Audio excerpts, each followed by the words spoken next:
Election అప్డేట్స్ను అందరికంటే ముందుగానే తెలుసుకోవాలంటే ఈరోజే ఆర్టీవీ లైవ్ యాప్ని మీ మొబైల్లో డౌన్లోడ్ చేసుకోండి.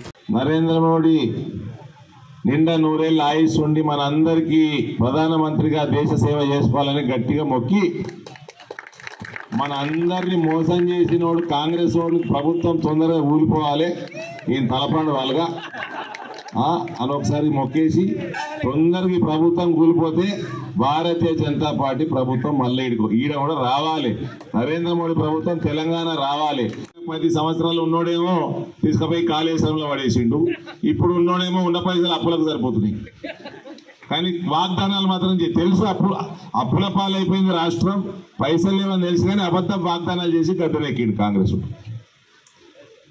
నరేంద్ర మోడీ అన్నిటికీ పైసలు పంపుతాడు, సద్వినియోగం చేసుకుంటలేరు. గట్టిగా మొక్కితే ఈ రేవంత్ రెడ్డి సర్కారు నెల రోజులలో కూలిపోతుంది ఎలక్షన్ అయినాక. మిమ్మల్ని అందరు మోసం చేసి ఉంటాడా? రైతు సోదరులు సరే ఏదో మా బీజేపీ వాళ్ళు కొంచెం తప్పులు చేసి కాంగ్రెస్ వాడు గద్దెనెక్కింది కానీ ఆ ఉత్తమ్ కుమార్ రెడ్డి, కోమటిరెడ్డి, వెంకటరెడ్డి అనుకుంటే ఎంతసేపు తప్పని పడిపోతుంది గవర్నమెంట్. కాంగ్రెస్ పార్టీకి ఎవరు మద్దతు ఇస్తారు తెలుసా? ఉగ్రవాద సంస్థలు లెటర్లు రాసినాయి కాంగ్రెస్ పార్టీకి ఓటేమని. సిమ్మి అన్న సంస్థ ఈ 2029 వరకు బ్యాన్ అయిన సంస్థ. అది ISIS తీవ్రవాదులతోటి, తాలిబాన్ తీవ్రవాదులతో లింక్ ఉన్న సంస్థ. ఇవాళ కాంగ్రెస్ పార్టీకి ఓటేమని బహిరంగ లేఖ రాసింది. పాపులర్ ఫ్రంట్ ఆఫ్ ఇండియా ఇంకొక ఉగ్రవాద సంస్థ కాంగ్రెస్ కి మద్దతు పలుకుతా ఉంది. పంచాయతీ ఇక్కడ హిందూ ముస్లిం కాదు, ప్రపంచంలో ఇలా జరుగుతున్న పంచాయతీ ఇస్లాం వ్యతిరేకులకి.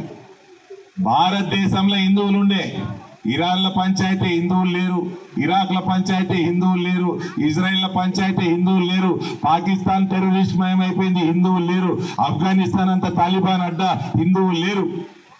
పంచాయతీ హిందూ ముస్లిం కాదు, ప్రపంచంలో పంచాయతీ అంతా ఇస్లాం వ్యతిరేకులకి. ఏవిరా బిడ్డాకి ఇదేనా రావు కాక గదేంది మీరు ఓట్లేనికి పోలే?